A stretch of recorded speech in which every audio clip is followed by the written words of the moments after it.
राति 8 बजेको जनता समाचारमा तपाईलाई स्वागत छ। नमस्कार, म प्रतिमा चौधरी। नमस्कार, म कालिका शिवाकोटी। सबैभन्दा पहिले प्रमुख समाचार। लकडाउन बारे एकपक्षीय निर्णय गर्न नसकिने सरकारको भनाई। छिमेकी मुलुकहरूमा जोखिमको अवस्था हेरेर मात्र लकडाउन खोल्ने निर्णय। नेपालमा कोरोना संक्रमितको संख्या 47 पुग्यो। उदयपुर र जनकपुरमा 2 जनाको पीसीआर रिपोर्ट पोजिटिभ। सर्वोच्च अदालतलाई प्रविधि मैत्री बनाउने निर्णय कागजमै सीमित। कानुन व्यवसायी र सेवाग्राही प्रविधि मैत्री नहुँदा कार्यान्वयनमा समस्या। विश्वभर कोरोना भाइरसको संक्रमण बढ्दो। हालसम्म 26,61,000 संक्रमित, 1,85,000 भन्दा बढीको मृत्यु। र आइपिएललाई महत्त्व दिनुपर्ने न्युजिल्यान्डका क्रिकेटर म्याकलमको भनाई। विश्वकप T20 अर्को वर्ष सार्नुपर्ने तर्क।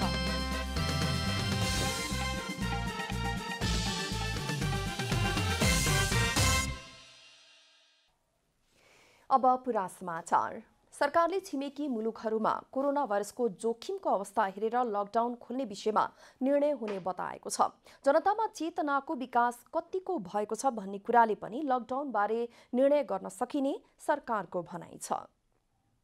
विश्वमा महामारीको रूपमा फैलिएको कोरोना संक्रमणको जोखिम नेपालमा पनि रहेकाले लकडाउन खोल्ने निर्णय एकपक्षीय रूपमा गर्न नसकिने सरकारले बताएको छ। छिमेकी मुलुकहरूमा कोरोना नियन्त्रण र जोखिमको अवस्था हेरेर लकडाउन खोल्ने नखोल्ने विषयमा निर्णय हुने सरकारका प्रवक्ता समेत रहनुभएका अर्थ र सञ्चार तथा सूचना प्रविधि मन्त्री डाक्टर युवराज खतिवडाले बताउनुभयो। छिमेकी मुलुकहरूमा यसको नियन्त्रणको अवस्था कस्तो छ, जोखिमको अवस्था कस्तो छ, त्यो नहेरिकन हामीले एकपक्षीय ढङ्गले यसमा निर्णय गर्ने स्थिति रहँदैन।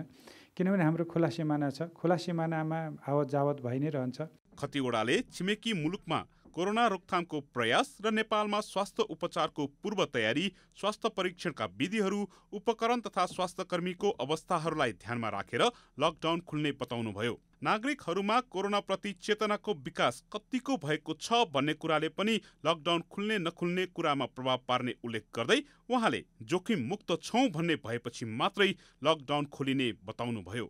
खास गरी 4-5 वटा कुराहरू हामीले हेर्नुपर्छ। यदि हामीले लकडाउन खोल्ने हो भने हाम्रो स्वास्थ्य उपचारको पूर्व तयारी कस्तो छ, हाम्रा चाहिँ स्वास्थ्य परीक्षणका चाहिँ विधिहरू, हाम्रा उपकरणहरू, हाम्रा स्वास्थ्यकर्मीहरू ठिक ठाउँमा छौँ कि छैनौँ।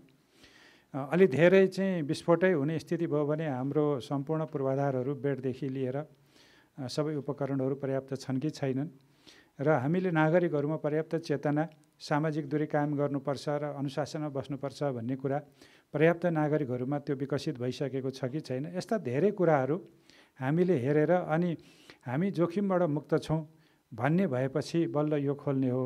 गत सोमबार बसेको मन्त्री परिषद बैठकले नवलपरासी, बर्दघाट, सुस्ता पश्चिम र दाङ जिल्लाको छुट जग्गा नाप जाँचका लागि सम्बन्धित जिल्लाका नापी कार्यालयहरूलाई खटाउने निर्णय गरेको छ।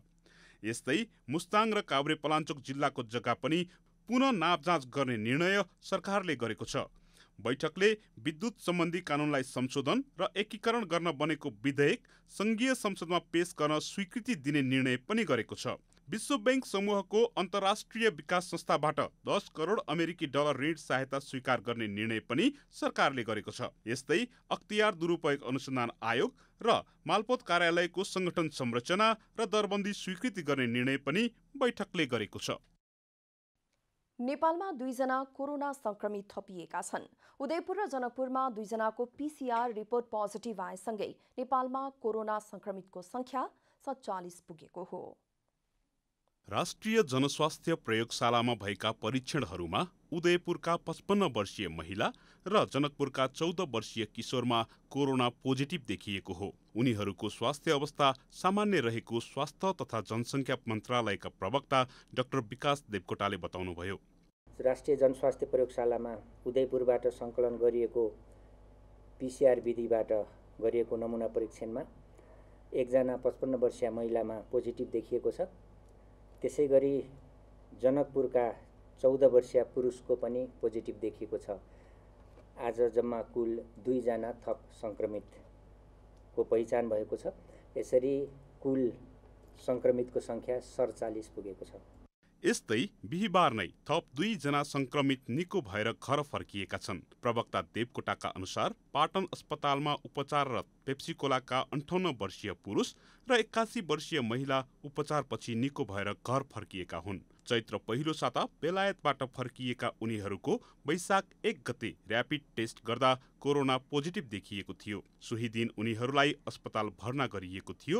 यो सँगै निको भएर घर फर्कनेको संख्या 9 पुगेको छ। संक्रमित व्यक्तिहरूको विवरण को अपडेट गराउन चाहन्छु। आज पाटन अस्पतालमा उपचारको क्रममा रहनुभएका पेप्सीकोलाका 2 जना 58 वर्षीय पुरुष र 81 वर्षीय महिला निको भएर घर फर्किनु भएको छ, डिस्चार्ज हुनुभएको छ। त्यसरी डिस्चार्ज हुनेको संख्या अब 9 पुगेको छ। अहिलेसम्म पीसीआर विधिबाट 9179 जनाको परीक्षण भएको छ। यसै गरी आरडीटी विधिबाट 34523 जनाको नमुना परीक्षण भएको प्रवक्ता देवकोटाले बताउनुभयो। पछिल्लो 24 घण्टामा 3305 वटा नयाँ परीक्षण भएका छन्।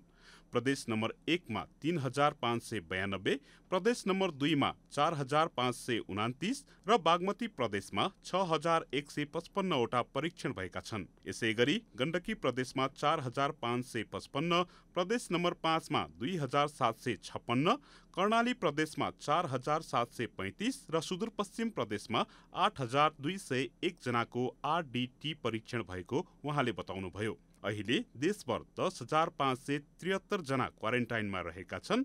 उपत्यकामा 4 र बाहिर 82 जना गरी 86 जना आइसोलेसनमा रहेका छन्। आजसम्म पीसीआर विधिबाट गरिएको जम्मा परीक्षण संख्या 9149 छन्। आरडीटीबाट गरिएको नमुना परीक्षणको संख्या 34523 छ। यसरी दुवै मिलाएर हालसम्म भएको परीक्षणको कुल संख्या 43722 छ। बिहीबार 7 राष्ट्र स्तरीय स्वास्थ्य राज्य मन्त्रीहरूको भिडियो कन्फरेन्स भएको छ। कन्फरेन्समा सहभागी राष्ट्रहरूले आफ्ना अनुभव आदान प्रदान गरेका थिए। कन्फरेन्समा कोभिड-19 नियन्त्रण सम्बन्धी सार्क क्षेत्रमा भएका क्रियाकलापहरूको समीक्षा र आगामी दिनमा अपनाउनु पर्ने रणनीतिहरूको विषयमा समेत छलफल भएको थियो। नेपालका तर्फबाट स्वास्थ्य तथा जनसङ्ख्या राज्य मन्त्री नवराज राउतले कन्फरेन्समा सहभागिता जनाउनु भएको थियो। निर्वाचन आयोगमा जनता समाजवादी पार्टीले दल दर्ताका लागि प्रक्रिया थालेको छ। राष्ट्रिय जनता पार्टी नेपाल र समाजवादी पार्टी नेपाल बीच बुधबार राति पार्टी एकताको सहमति भएपछि नयाँ एकीकृत पार्टीको नाम जनता समाजवादी पार्टी नेपाल राख्ने सहमति भएको हो। पार्टीको झण्डा समाजवादीले प्रयोग गर्दै आएको आयातकार आकारमा रातो र हरियो रंगको बीचमा तारा राख्ने र चुनाव चिन्ह राजपाले प्रयोग गर्दै आएको छाता राख्ने सहमति भएअनुसार बिहीबार दल दर्ता भएको हो। राष्ट्रिय जनता पार्टी नेपाल र समाजवादी पार्टी एकीकृत भएको एकीकरण भएको जानकारी निर्वाचन आयोगलाई हामीले गरायौं। 1388 दर्ता नम्बरबाट दुई पार्टी एकीकरण गरेको जानकारी हामी गरायौं।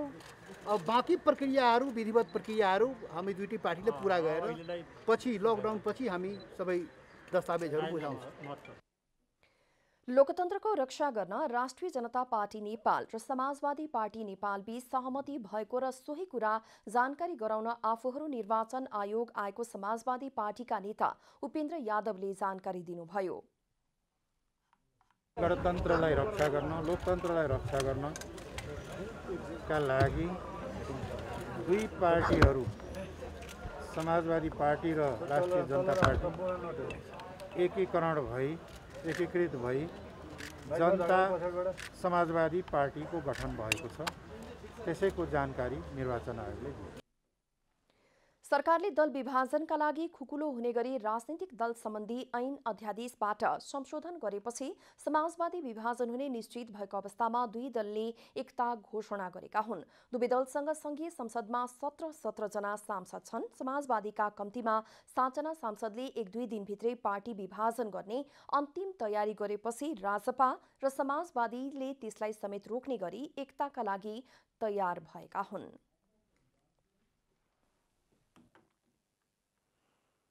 समाजवादी पार्टीका नेता एवं सांसद मोहम्मद इस्तियाक राईले आफू कुनै पनि किसिमले पार्टी फुटाउने गतिविधिमा नलागेको बताउनु भएको छ। नेता राईले पछिल्लो समय आफूहरूले पार्टी फुटाउन लागेको भन्ने कुरा हल्ला मात्रै भएको बताउनु भएको छ। पूर्व मन्त्री समेत रहनुभएका नेता राईले आफ्नो पार्टीभित्र केही विषयमा विवाद रहेको तर पार्टी नै फुटाउने खेलमा नलागेको प्रश्न पार्नुभयो। मैले 4 दिन अगावै भनेका थिए पार्टीमा मत भिन्नता छ, विवादहरू छन्, तर हामीभन्दा बढी विवाद नेकपा काङ्ग्रेस र राजपामा छ र यो विवाद भनेको विभाजन होइन भन्ने चाहिँ मैले प्रश्नै पारेका थिएँ। त्यही कुरा अहिले पनि छ।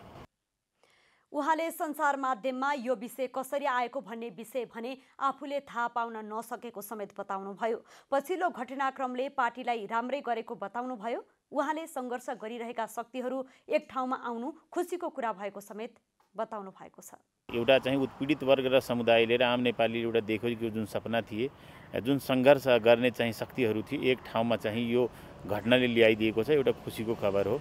यसबाट जनतामा र मेरो मतदातामा र हाम्रो पार्टीका शुभचिन्तक र शुभेच्छुहरूमा झनै उत्साह र चाहिँ ऊर्जा थपिएको छ। यसले थप मद्दत पुर्याउनेछ र सम्पूर्ण चाहिँ उत्पीडित शक्तिहरूलाई एकजुट भएर चाहिँ सघाउन पनि अपिल गर्न चाहन्छु। पार्टीभित्र फरक मत रहने बित्तिकै पार्टी विभाजन नै हो भन्ने बुझाइ राख्न नहुने समेत नेता राईको भनाइ छ।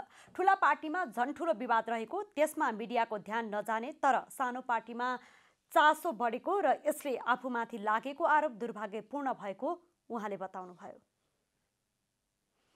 स्मार्ट कोर्ट स्मार्ट लयर भन्ने उद्देश्यका साथ सर्वोच्च अदालतलाई प्रविधि मैत्री बनाउने उद्देश्यका साथ अनलाइन कोर्टको व्यवस्थापन गर्ने भनिएको छ। तर अदालतका कर्मचारी र कानुन व्यवसायी तथा सेवाग्राही प्रविधि मैत्री नहुँदा त्यो कार्य अदालतको निर्णयमा मात्रै सीमित भएको छ। कोभिड-19 भाइरस नियन्त्रण तथा रोकथामका लागि सरकारले आह्वान गरेको लकडाउनका कारण अति संवेदनशील मुद्दा बाहेक अन्य अदालती क्रियाकलाप बन्द रहेका छन्। करिब 1 महिना अदालत बन्द हुँदा अदालतलाई भर्चुअल कोर्टको अवधारणालाई अघि सारिएको छ। तर सर्वोच्च अदालतमा पूर्ण रूपमा यसको कार्यान्वयनमा ढिलाइ भएको छ। अदालतका कर्मचारीलाई तालिमका साथसाथै अन्य देशको अनलाइन प्रविधिका बारेमा तालिम दिनुपर्ने कानुन व्यवसायीहरूको भनाइ छ। हामी नेटको एक्सेस कति छ, हामीलाई चाहिँ सबै कानुन व्यवसायहरूको नेटको एक्सेस कति छ, अनि पछिले त्यसलाई चाहिँ कसरी लिन सक्छ, अनि हाम्रो न्यायालयका कर्मचारीहरू त्योसँग चाहिँ कति बिज्नु भएको छ, त्यो प्रविधिसँग कतिको चाहिँ सक्षम हुनुहुन्छ, अनि हाम्रा चाहिँ जस्तो कानुन व्यवसायीहरू त्यो प्रविधिसँग कतिको चाहिँ सक्षम हुनुहुन्छ भन्ने कुरालाई हामीले केलाउनुपर्छ। अदालतमा मुद्दाको चाप धेरै भएकाले अनलाइन प्रविधिमा जाँदा चाप कम भई न्याय सम्पादन छिटो हुने विश्वास गरिएको छ। सुप्रिम कोर्टको अहिलेको मुद्दाको चाप हेर्दाखेरि झन्डै 30,000 भन्दा बढी होला सायद होइन। त्यत्रो धेरै मुद्दाको चापमा 1 महिना यो लकडाउन भयो, अहिले भनौँ न हाम्रो देशमा होइन 1 महिना लकडाउन हुँदाखेरि कति मुद्दालाई चाहिँ असर परेको छ। जस्तै म चाहिँ पहिला सुप्रिम कोर्टमा एउटा वैतनिक वकिल भएर काम गर्दाखेरि 60-70 वर्षको वृद्धहरू कारागारमा थुनेर बसिरहेछन् आफ्नो केसलाई। उनीहरूको मुद्दा त कति अब होइन वृद्धहरू चाहिँ धेरै त्यस्ताहरू मान्छे पीडित भिक्टिमहरू भनौँ न। व्यक्तिगत मुद्दाको गोपनीयता राख्नुपर्ने हुँदा सबै मुद्दालाई नभई राष्ट्रिय सरोकारका मुद्दा सबैले हेर्ने व्यवस्था गर्नुपर्ने बताउनुहुन्छ। थुनुवाको हकमा त करिब अहिले हाम्रो कोर्टको चाहिँ सिन पुरै देखिने गरी चाहिँ डेभलप भइ नै सकेको छ। हामीले बाहिर पनि बसेर हेर्न सक्छौँ यहाँको बसलाई होइन। अरू विषयमा अलिकति अझै चाहिँ सिस्टम डेभलप गर्न बाँकी नै छ। त्यो चाँडै नै चाहिने हुन्छ। कतिपय अब कमर्सियल केसहरूमा कतिपय डकुमेन्ट्सहरू देखाउनु हुँदैन, कतिपय सेक्रेसी मेन्टेन गर्नुपर्ने हुन्छ। ती विषयहरूलाई अलिकति बढी ध्यान दिनुपर्छ। नत्र भन्दाखेरि अब पिआइएलका केसहरूमा राष्ट्रिय सरोकारका मुद्दाहरूमा जोसुकैले पनि सुन्न सक्ने, देख्न सक्ने र सबैको चाहिँ राइट टु इन्फर्मेसन भएको हुनाले, राइट टु हेयर भएको हुनाले जोसुकैले पनि देख्न सक्नुहुन्छ। त्यो चाँडैभन्दा चाँडै त्यो चाहिँ हुनेवाला। अदालतलाई पूर्ण रूपमा ढाल्दै लैजाने भन्दा पनि बिस्तारै रूपान्तरण गर्नुपर्ने बार एसोसिएसनको भनाइ छ। सेवाग्राही पनि प्रविधि मैत्री नभएकाले बिस्तारै अदालती प्रक्रियामा जानुपर्ने बाध्यता रहेको छ। एउटा तारिख अनलाइन तारिखको जुन सिस्टम छ, अनलाइन तारिखको सिस्टम त प्रभावकारी हुन सकेको छैन, तर भएको छ। त्यो अनलाइनको त्यो सिस्टम बसालेको राम्रो छ, तर त्यही पनि प्रभावकारी हुन सकेको अवस्था छैन भने समग्र अदालती काम र अभ्यासका कुराहरू, मुद्दा मामिलाका कुराहरू सबै अनलाइन सिस्टमबाट नै अहिले सबै सञ्चालन गर्दाखेरि त्यति प्रभावकारी नहोला कि, तर प्रभावकारी हुँदैन भनेर पछि हट्ने होइन। संसारको प्रगतिसँगै विज्ञान र प्रविधिको विकास सँगसँगै अन्य देशको प्र्याक्टिस सँगसँगै हामीहरूले पनि अनलाइनको माध्यमबाट चाहिँ नि मुद्दा मामला अथवा चाहिँ नि अदालतका काम कारबाही अगाडि बढाउनुपर्छ भन्ने जरुरी देख्छ। सर्वोच्च अदालतले अनलाइन तारिख, आदेश, फैसला, अदालती विभिन्न कारबाही लगायतका कोरोना सम्बन्धी विभिन्न आदेशहरू अनलाइनबाट सूचना दिइरहेको छ। तर अन्य अदालती प्रक्रिया भने अनलाइनबाट हुन सकेका छैनन्। क्यामेरामा कुमार मानन्दरका साथ कमला हमाल, काठमाडौँ। नेपाली कांग्रेसको भातृ संगठन नेपाल विद्यार्थी संघले सरकार विरुद्ध प्रतिरोध आन्दोलनको घोषणा गरेको छ। लोकतन्त्र दिवसको अवसर पारेर संघीय लोकतान्त्रिक गणतन्त्र रक्षाको सन्देश दिन प्रतिरोध आन्दोलन सुरु गरेको नेवी संघले जनाएको हो। बिहिबार नयाँ बानेश्वर स्थित संसद भवन अगाडि आयोजित कार्यक्रमलाई सम्बोधन गर्दै नेवी संघका पूर्व अध्यक्ष रञ्जित कर्णले नेपाली कांग्रेस लगायतका दलहरूलाई लोकतन्त्र रक्षाका लागि उत्रन आग्रह समेत गर्नुभयो। राहतमा कुहिएको दाल वितरण गरेको अभियोगमा पक्राउ परेका कलैया उपमहानगरपालिकाका नगर प्रमुख राजेश राय यादव सहित 11 जना धरौटीमा छुटेका छन्। सोही अभियोगमा पक्राउ परेका कलैया उपमहानगरपालिका 20 का वडा सचिव खिदु मियालाई भने कुनै कसुर नदेखिएकाले रिहाई गरिएको हो। प्रमुख जिल्ला अधिकारी रुद्र प्रसाद पण्डितको इजलासले बुधबार बेलुका नगर प्रमुख यादव र धनलक्ष्मी दालमिलका सञ्चालक तेजकरण जैनसँग 2,81,000 धरौटी मागेको हो। दाल प्रकरणमा नगर प्रमुख समेत मुछिएका कारण जिल्ला प्रशासनमा अबेर रातिसम्म इजलास खोलिएको थियो। वितरण गरिएको दाल बरामद गरी घटनाको अनुसन्धान सुरु गरिएको प्रहरीले नगर प्रमुखको संलग्नता रहेको दावी गर्दै मंगलबार सोधपुछका लागि नियन्त्रणमा लिएको थियो। मंगलबारै उनलाई 12 जिल्ला अदालतमा पेश गरिएको थियो। अदालतबाट 6 दिनको म्याद लिएर थप अनुसन्धान सुरु गरिएको जिल्ला प्रहरी कार्यालय 12 का प्रहरी उपरीक्षक कृष्ण पङ्गेनीले बताउनु भएको छ।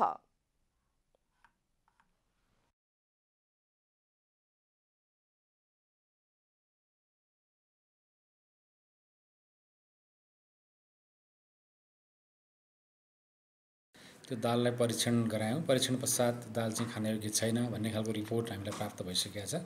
बिक्री वितरण गर्ने र दाल लगेर बाँड्ने गरिकन अहिलेसम्म विभिन्न वडाबाट 5 जना वडा अध्यक्षज्यूहरू र 2 जना त्यो स्टोरमा काम गर्ने व्यक्तिहरू र दाल स्टोर गर्ने दालका धनी र अहिले भर्खरै दाल बिक्री वितरणमा सहजता गरिदिएको अथवा दाल बिक्री गर्न आदेश दिएको भन्ने विभिन्न व्यक्तिहरूको बयानका आधारमा कलैया उपमहानगरपालिका मेयरलाई समेत गरी जम्मा 10 जना नियन्त्रणमा लिएर बयान लगायतको अन्य अनुसन्धान कार्यहरू भइराखेको अवस्था छ।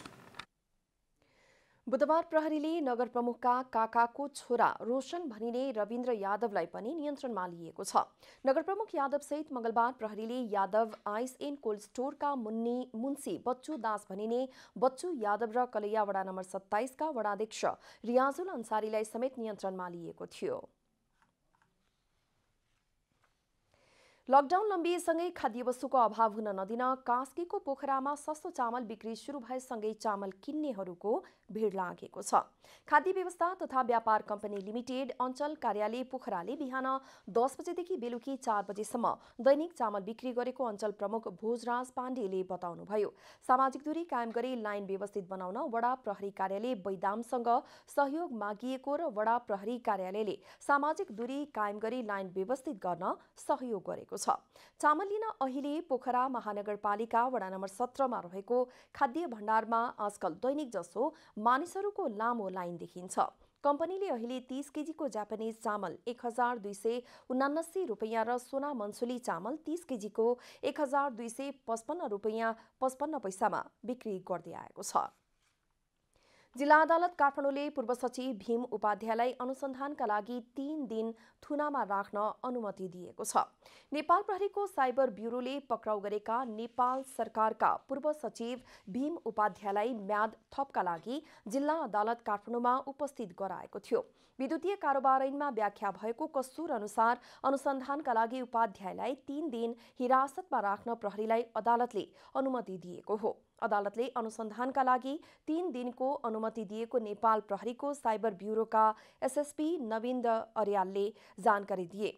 पूर्व सचिव उपाध्याय बुधबार राति निवासबाटै पक्राउ परेका थिए। उपाध्यायले सामाजिक सञ्जालमा प्रधानमन्त्री केपी शर्मा ओलीको चरित्र हत्या गरेको प्रहरीको दाबी छ। उपाध्यायलाई अहिले महानगरीय प्रहरी वृत्त सुरखुट्टेको हिरासतमा राखिएको छ। सरकारले घोषणा गरेको लकडाउनको आज 1 महिना पूरा भएको छ। नेपालमा कोरोना संक्रमणको जोखिम बढेपछि सरकारले गत चैत्र 11 गतेबाट लकडाउन जारी गरेको थियो। चैत्र 11 गते बिहान 6 बजेबाट सुरु हुने गरी जारी गरिएको लकडाउनको समय पटक पटक थप भएर वैशाख 15 गतेसम्म पुर्याइएको छ। लकडाउनमा अत्यावश्यक र पास वाहक सवारी बाहेक अन्य साधनहरू सञ्चालन भएका छैनन्। अत्यावश्यक काम बाहेक बाहिर हिँडुल गर्नेलाई प्रहरीले नियन्त्रणमा लिएर केही समय होल्ड गर्ने नीति समेत लिएको छ। ठाउँ ठाउँमा प्रहरीले चेक जाँचलाई कडाई गरेको छ। उपत्यकाका भिडभाड हुने ठाउँहरू सुनसान रहे पनि भित्री गल्लीहरूमा केही खाद्यान्न पसल र तरकारी पसलहरू भने बिहान बेलुका खुल्ने गरेका छन्। लकडाउनले दैनिक ज्यालादारी गर्ने मजदुरहरूलाई भने समस्या भएको छ।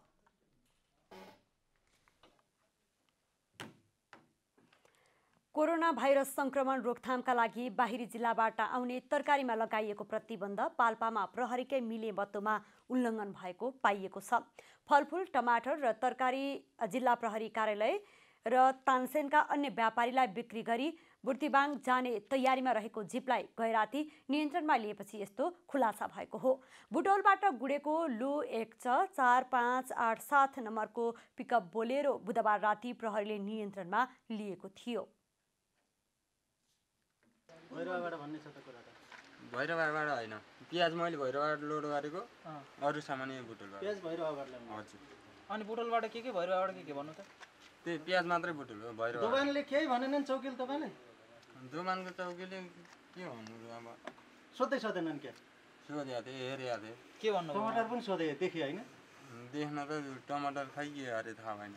कि लुकाएर ल्याएको कि पैसा भर खैर? किन लुकाउनु परेको छ र? हेर्नु न गाडी खोलेर हेर्न पाउनुहुन्छ। गाडीमा रहेको वस्तु चेक जाँच नगरी बिलका आधारमा दोभान प्रहरी चौकीले छाडेको र बजारमा हल्ला भएपछि प्रवास प्रहरी चौकीका प्रमुख एक्का बहादुर नेपालीको नेतृत्वमा 2वटा गाडी नियन्त्रणमा लिएको थियो। घटनाबारे थप अनुसन्धान भइरहेको बताइएको छ। यो एक्टिभिटिजमा गलत छ सर, हैन? तपाईहरुको आफ्नो खालको अनुसन्धान होला, हाम्रो आफ्नो खालको अनुसन्धान छ, भइराछ। हजुरले पनि गरौँ, त्यसरी प्रहरीले गरेछ, प्रहरीले गलत नियत राखेर त्यसमा गरेछ, कोही त्यसमा इन्भल्भ छ भने त्यसलाई कारबाही हुन्छ। यस्तो भयो सर, एउटा तरकारी बोकेको गाडी सरासर यहाँ बुर्तिवाङ जान लागेको गाडीका पछाडि करिब जिल्ला लाग्यो, हैन? अरु गाडीका पछाडि जिल्ला लागेन। हैन, त्यो त के भने हामीलाई पनि इन्फर्मेसन आछ हैन, मिस्टरियस भयो नि, यहाँ ल्याछ भने इन्फर्मेसन त आछ त, त्यही भएर लाग्यो भने हामी त। प्रहरीकै मिलेमतोमा नियम उल्लङ्घन भएको भन्दै स्थानीयले भने विरोध जनाएका छन्। रूपन्देहीमा यति बेला किसानहरूको तरकारी बारीमै कुहिन थालेको छ। लकडाउनका कारण बजार बन्द भएकोले तरकारी किन्न व्यापारीहरू नआउँदा तरकारी बारीमै कुहिन थालेको हो। रूपन्देहीको शुद्धोदन गाउँपालिका 1 बेलवाका 500 घरधुरी किसानको करिब 400 बिघा जग्गामा टमाटर, भान्टा, बन्दा, सिमी, बोडी, खुर्सानी, लौका, करेला, फर्सी लगायतका तरकारी रहेको छ। 1 महिना लामो बन्दको कारण कृषकहरूले नजिकैको बजार बुटवल र भैरहवा पुर्याउन नसक्दा टमाटर, भान्टा र बन्दा लगायतका तरकारी बारीमै कुहिन सुरु गरेको छ। धमाधम तरकारी बजार पुर्याउने सिजनमा तरकारीले बजार नपाउँदा बेलवाका किसान चिन्तित छन्। यो लकडाउनका कारणले गर्दाखेरि बेच्न पाइए छैन, भैँसीलाई खुवाइराखेको छु, अनि अब गाउँको मान्छेलाई पनि भरेर खुवाएछु, अब के गर्ने, अब अरू पाए छैन। अब कोरोना भाइरसको संक्रमण रोक्न सरकारले लागू गरेको लकडाउनका कारण किसानहरू आफ्नो घरदेखि खेतबारीसम्म मात्रै सीमित हुन पुगेका छन्। किसानले तरकारी बिक्री गर्न नपाएपछि बेलवाका किसानको बारीमा गोलभेडा झर्न थालेको छ। 70% भन्दा बढी तरकारी खपत हुने बुटवल र भैरहवामा अहिले सब्जी मण्डी नै बन्द छ। सरकारले अत्यावश्यक उपभोग्य वस्तुमा पर्ने तरकारी ढुवानी नरोकेको भए पनि बन्दका कारण पहिला जस्तो सहज परिस्थिति नरहेको कृषकहरूको भनाइ छ।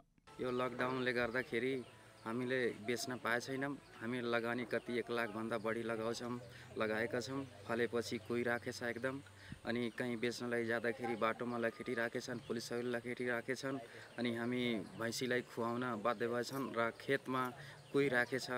अनि हामीले कहीँ पनि बेच्न पाइए छैन। किसानका बारीमा तरकारी कुहिने क्रम रहिरहँदा पनि स्थानीय प्रशासनले बजारमा पुर्याउन पहल नगरेको किसानहरूको गुनासो रहेको छ। थुप्रै चाहिँ क्षेत्रमा चाहिँ लगाएका छन्, तर पनि किसानहरू चाहिँ लगाएको चाहिँ यत्रो चाहिँ बाली तरकारीहरू चाहिँ त्यो चाहिँ अहिले चाहिँ फल्ने बेलामा चाहिँ किसानहरू चाहिँ बजारसम्म चाहिँ पुर्याउन नपाएर चाहिँ ठुलो चाहिँ खेरा गइरहेको छ। किसान धेरै चाहिँ दुःखी छन्, उनीहरू चाहिँ आफ्नो चाहिँ सामान चाहिँ बेच्न पाइराखेका छैनन्। किसानहरूको तरकारीलाई बजारसम्म चाहिँ बिक्री वितरण गर्नको लागि चाहिँ सरकारले चाहिँ एउटा चाहिँ निश्चित मापदण्ड बनाएर चाहिँ त्यो वातावरण बनाइदियो भने किसानहरू चाहिँ तरकारी बालीमा गएको चाहिँ जो लगानी हो त्यो चाहिँ खेर चाहिँ जाने अवस्था रहने थिएन। रूपन्देहीमा एकातिर किसानको तरकारी बारीमै कुहिरहेको छ भने अर्कोतिर रूपन्देहीकै बेलहैया नाका हुँदै दिनहुँ भारतबाट तरकारी आयात हुने क्रम रोकिएको छैन। रूपन्देहीबाट प्रतीक पौडेलको रिपोर्ट। अब आर्थिक समाचार।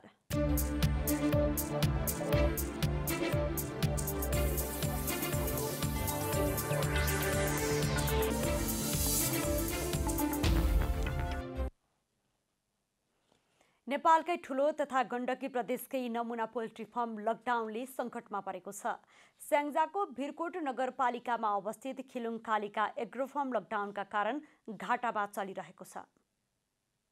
2071 सालबाट नेपालकै ठुलो तथा अत्याधुनिक जर्मन प्रविधिको प्रयोग गरी मानव स्वास्थ्यका लागि अति आवश्यक पोषण तथा रोगसँग लड्ने प्रतिरोधात्मक क्षमता अभिवृद्धि गर्ने गरी स्याङ्जाको भिरकोट नगरपालिकामा सञ्चालनमा ल्याइएको खिलुङ कालिका एग्रो फर्म लकडाउनका कारण सङ्कटमा पर्दै गएको छ। दैनिक 2 लाख कुखुराको अण्डा उत्पादन गर्दै आइरहेको तथा प्रत्यक्ष 100 जना र अप्रत्यक्ष धेरैलाई रोजगारी सिर्जना गर्दै आएको यस फर्मलाई अहिले दैनिक 8 लाख भन्दा बढी घाटा भइरहेको सञ्चालकले बताउनु भएको छ। सामान्यतया हाम्रो फार्मको चाहिँ फुल क्यापेसिटी भनेको 2.5 लाख लेयर्स कुखुरा हो र त्यसमा चाहिँ 2 लाखले चाहिँ कुखुरा अण्डा उत्पादन गरिरहन्छ र यो समयमा चाहिँ विभिन्न कारणहरू मार्केटको समस्या यताउता सबैले गर्दाखेरि हामीसँग अहिले 1,50,000 कुखुरा चाहिँ उत्पादनको क्रममा छन् र तिनीहरूले दिने अण्डा लगभग 1,30,000 40,000 जतिको हाराहारीको अण्डा चाहिँ बजारमा उपयुक्त रेट नपाएको र बजारमा चाहिँ सहज तरिकाले चाहिँ आवत जावत गर्न नपाएको कारणले चाहिँ लगभग हाम्रो अहिलेको दैनिक घाटा भनेको 8 देखि 10 लाखको हाराहारी चाहिँ हाम्रो दैनिक घाटा भएको स्थिति छ अहिले। मानव स्वास्थ्यलाई ध्यानमा राखी फर्ममा अपनाइनु पर्ने सम्पूर्ण सुरक्षा, सेनिटाइजेसन लगायतका अन्य विधि फर्म स्थापना कालदेखि नै लागू गरिएको छ। लकडाउन लम्बिँदै जाने र उत्पादनले बजार नपाउने स्थिति भएमा खिलुङ कालिका एग्रो फर्मलाई करोडौंको घाटा तथा हजारौंको रोजगारी गुम्ने खतरा बढ्दै गएको छ। जुन हाम्रो फार्ममा चाहिँ काम गर्ने जुन इन हाउस बाहेक जति बाहिरबाट आवत जावत गर्नुपर्ने स्टाफहरू जति हुनुहुन्छ उहाँहरूलाई चाहिँ जान आउनको लागि अलिकति समस्या भएको स्थिति छ र हामीले सकेसम्म त यहीँ व्यवस्थापन गरेका छौँ र हामीले चाहिँ सेक्युरिटी प्रोटोकल चाहिँ एकदम पूर्ण रूपमा पालना गरेर तपाईँले यहीँ गेटमा पनि देख्न सक्नुहुन्छ। हामीले चाहिँ सबै सेनिटाइज गर्नेदेखि होइन र स्प्रे गर्ने सबै सिस्टमहरू चाहिँ डेभलप गरेका छौँ। राज्यलाई प्रत्यक्ष रूपमा सहयोग गरिरहेका पोल्ट्री फर्महरू सङ्कटमा पर्दै जाँदा आगामी दिनमा समस्या निम्तने खतरा बढेको छ भने धेरैको रोजगारी गुम्दै गएको छ। सङ्कटको सामना गर्दै स्वदेशमै उद्यम गरिरहेका व्यवसायीलाई सरकारले उचित व्यवस्थापन गर्न समेत जरुरी देखिएको छ। कास्कीबाट गिरिधारी पोखरेलको रिपोर्ट। बाँकेका कुखुरा पालक किसानहरू दाना नपाउँदा मारमा परेका छन्। लकडाउनका कारण दाना नपाउँदा बाँकेको बैजनाथ गाउँपालिका वडा नम्बर 2 मा रहेको लक्ष्यदीप पशुपालन फर्ममा रहेका 5,000 कुखुरा मध्ये 4500 कुखुरा मरेका छन्। कोरोना भाइरसका कारण देश लकडाउनमा रहेकोले आवश्यक पर्ने दाना कुखुरालाई उपलब्ध गराउन नसक्दा बाँकेको बैजनाथ गाउँपालिकामा रहेको लक्ष्यदीप पशुपालन फर्मका कुखुरा धमाधम मर्न थालेका छन्। विक्रम सम्वत 2074 सालमा काठमाडौँमा रहेको घर बैंकमा राखेर 1,50,00,000 रुपैयाँ ऋण लिएको र स्थानीय सहकारीबाट करिब 80 लाख रुपैयाँ ऋण लिएर सञ्चालन गरेको व्यवसाय अहिले लकडाउनका कारण घाटामा गएको लक्ष्यदीप पशुपालन फर्मका सञ्चालक दीपक गुरुङले बताउनुभयो। लक्ष्यदीप पशुपालन लगभग 2 वर्ष अगाडिबाट कन्स्ट्रक्सन गर्दाखेरि सञ्चालन गरेको हो हैन। अब यत्रो क्षति भइहाल्यो। क्षति हुँदाखेरि अब नेपाल सरकारबाट केही राहत प्याकेजहरू म मात्र होइन किसान त धेरै छन् नेपालमा, केही राहतहरू ब्याजमा या यसमा के अरे यो जुन कृषि लोनमा केही पायो भने चाहिँ म अगाडि बढ्छु कि भन्ने आशा नेपाल सरकारमाथि राखेको छु। कोहलपुर नगरपालिका वडा नम्बर 3 मा कुखुरा व्यवसाय गर्दै आएका अर्का किसान यज्ञ प्रसाद सुवेदीले विगतमा आफूहरूले कर्णाली प्रदेशमा कुखुरा पुर्याउँदै आएको र अहिले प्रदेश सरकारले जान नदिँदा मारमा परेको बताउनुभयो। अब यो सङ्घीयताको कारणले यहाँ यी तयार भएका कुखुरा हामीले चाहिँ कर्णाली प्रदेश लगेर नगरपालिकाहरूमा बाँड्न पर्ने, वितरण गर्न पर्ने, हामीले चाहिँ नेपाल सरकारको आदेश भए पनि हामी चाहिँ जान दिँदैनौँ भनेर रोकावट गरेको कारणले अब यो दाना ल्याएर खुवाउने अवस्था पनि छैन। अब हामीसित दाना किन्ने पैसा पनि छैन। यी तयार भएका कुखुरा दैनिक मरिरहेका छन्। अब त्यो दैनिक 5-7 लाख रुपियाँको कुखुरा चाहिँ यहाँ नोक्सान भइरहेको छ। त्यस्तै बैजनाथ गाउँपालिका वडा नम्बर 2 का वडा अध्यक्ष प्रेम बहादुर थापाले दाना नपाउँदा कुखुरा मरेको प्रति स्थानीय सरकारको विशेष ध्यान पुगेको जानकारी दिँदै आवश्यक सहयोग गर्न स्थानीय सरकार र आफू लाग्ने पनि बताउनुभयो। पूर्ण रूपले सहयोग गर्छु। तपाईँलाई म गोडाबाट पनि सर्जन गराउँछु, त्यसपछि गएर म आफै पनि त्यसमा बस्छु, म सिफारिस पनि गर्छु र तपाईँलाई कुन कुन ठाउँमा आवश्यक पर्छ म गाउँपालिकासम्म मेरो हकको कुरा भयो। कोरोना भाइरसको संक्रमण फैलिन नदिन भन्दै सरकारले लागू गरेको लकडाउनका कारण अहिले देशभरका कृषकहरूको व्यवसाय खस्किएको छ। कृषकहरूको समस्यालाई बुझ्दै सरकारले कृषि ऋण तथा अनुदानमा राहतको घोषणा गर्नु आवश्यक देखिन्छ। बाँकेबाट रविन्द्र सिंह ठकुरीको रिपोर्ट। अब खेलकुद समाचार।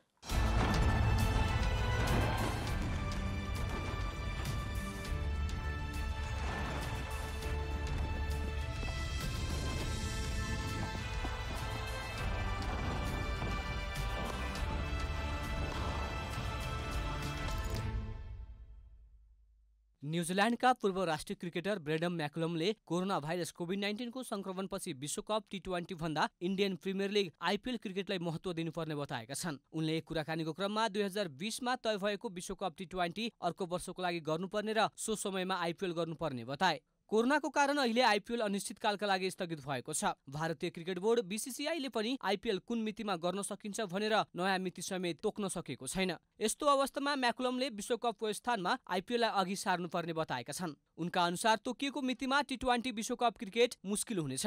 क्रिकेट बिना दर्शक आयोजना गर्नुपर्ने आयोजकको बाध्यता छ। त्यसरी बिना दर्शक गरिएको विश्वकपको कुनै अर्थ नहुने भन्दै मैकलमले यो वर्ष IPL गर्ने र अर्को वर्ष विश्वकप गर्नुपर्ने धारणा राखे। ICC को तालिका अनुसार विश्वकप अक्टोबर 18 देखि नोभेम्बर 15 तारिकसम्म अस्ट्रेलियामा हुनेछ। तर कोरोना भाइरसको संक्रमणका कारण क्रिकेटका कुनै पनि गतिविधि अघि बढ्न नसकेपछि धेरै खेलाडी तथा प्रशिक्षक आवश्यक तयारीको लागि भए पनि विश्वकप सार्नुपर्ने पक्षमा देखिएका छन्। IPL क्रिकेट भने भारतमा जारी लकडाउनको कारण अनिश्चित समयका लागि रोकिएको छ। पाकिस्तान क्रिकेटका पूर्व कप्तान इन्जमाम उल हकले भारतीय ब्याट्सम्यानहरू स्वार्थी हुने बताएका छन्। उनले भारतका ब्याट्सम्यान अन्य देशको तुलनामा धेरै स्वार्थी हुने गरेको आरोप लगाएका छन्। उनले अर्का क्रिकेटर रमिज राजासँग कुराकानीको क्रममा यस्तो अभिव्यक्ति दिएका हुन्। उनका अनुसार दुवै देशको क्रिकेट टोलीमा धेरै भिन्नता छ। उनको विचारमा भारतले कतिपय खेल उसका खेलाडीको शतकको चक्करमा गुमाएको छ। रमिजसँगको कुराकानीमा इन्जमाम उल हकले 1992 को विश्वकपको बारेमा पनि कुरा गरेका छन्। विश्व क्रिकेटका महानतम भारतीय खेलाडी सचिन तेन्दुलकरले आफ्नो 47औं जन्मदिन नमनाउने घोषणा गरेका छन्। कोरोना भाइरस महामारी विरुद्ध अहोरात्र खटिरहेको विभिन्न पेशाकर्मीको सम्मानमा सचिनले आफ्नो 47औं जन्मदिन नमनाउने घोषणा गरेका हुन्। शुक्रबार सचिनको 47औं जन्मदिन हो। कोरोना भाइरस महामारी विरुद्ध सचिनले भारतीय सरकारले आह्वान गरेको राहत कोष र मुख्यमन्त्री राहत कोषमा 50 लाख भारतीय रुपैयाँ सहयोग गरिसकेका छन्। यसबाहेक उनी विभिन्न राहत कार्यक्रममा समेत सहभागी भएर कार्य गरिरहेका छन्।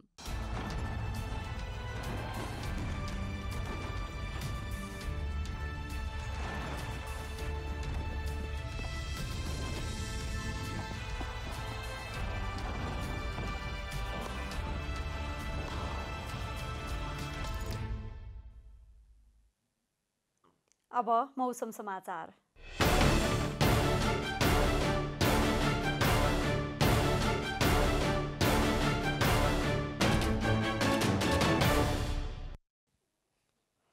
आज देशका पहाडी भूभागमा सामान्य र तराईका भूभागमा आंशिकदेखि सामान्य बदली भयो। आज राति देशभर आंशिकदेखि सामान्य बदली रही पश्चिमी पहाडी भूभागका 1-2 स्थानमा र मध्य र पूर्वी भूभागका थोरै स्थानहरूमा मेघगर्जन, चट्याङ, असिना र हावाहुरी सहित वर्षाको सम्भावना रहेको जल तथा मौसम पूर्वानुमान महाशाखाले जनाएको छ। अब देशभरका विभिन्न स्थानको मौसम सम्बन्धी थप विवरण।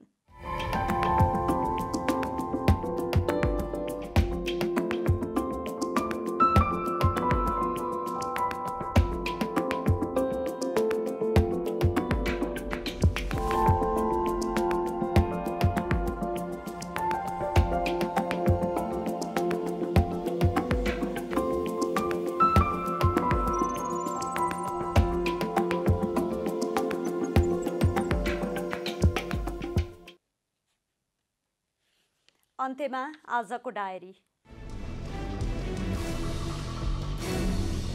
नेपालमा 2 जना कोरोना संक्रमित थपिएका छन्। उदयपुर र जनकपुरमा 2 जनाको PCR रिपोर्ट पोजिटिभ आएसँगै नेपालमा कोरोना संक्रमितको संख्या 47 पुगेको छ। उनीहरूको स्वास्थ्य अवस्था सामान्य रहेको स्वास्थ्य तथा जनसङ्ख्या मन्त्रालयले जनाएको छ। सत्तारूढ दल नेपाल कम्युनिस्ट पार्टी भित्र र बाहिर समेत विवाद भएपछि प्रधानमन्त्री केपी शर्मा ओली अध्यादेश फिर्ता लिन सहमत हुनुभएको छ। अध्यक्ष पुष्पकमल दाहालसँगको छलफलपछि प्रधानमन्त्री अध्यादेश फिर्ता लिन सहमत हुनुभएको वरिष्ठ नेता झलनाथ खनालले जनता समाचारलाई बताउनुभयो। आज 14औं लोकतन्त्र दिवस मुलुकमा प्रत्यक्ष राज संस्थाको शासन अन्त्य भएर नयाँ नेपालको खाका कोरिएको सुनौलो दिनको रूपमा स्मरण गरियो, जहाँ यहाँ प्रत्यक्ष राज संस्थाको पारिवारिक शासन अन्त्य भई जनताका हातमा शासन सत्ता आइपुगेको दिनको रूपमा लोकतन्त्र दिवसलाई लिने गरिन्छ। अमेरिकी राष्ट्रपति डोनाल्ड ट्रम्पले स्थायी आवासको स्वीकृति अर्थात् ग्रीन कार्ड सम्बन्धी काम तत्कालका लागि रोक्ने सम्बन्धी कार्यकारी निर्देशनमा हस्ताक्षर गरेका छन्। विभिन्न छुट सहितको निर्देशन अनुसार ग्रीन कार्ड सम्बन्धी गतिविधि 60 दिनका लागि स्थगित भएको छ, तर ट्रम्पले यो अवधि बढ्न सक्ने बताएका छन्। पाकिस्तान क्रिकेटका पूर्व कप्तान इन्जमाम उल हकले भारतीय ब्याट्सम्यानहरू स्वार्थी भएर खेल्ने बताएका छन्। उनले एक कार्यक्रममा भारतका ब्याट्सम्यान अन्य देशको तुलनामा धेरै स्वार्थी हुने गरेको आरोप लगाएका छन्।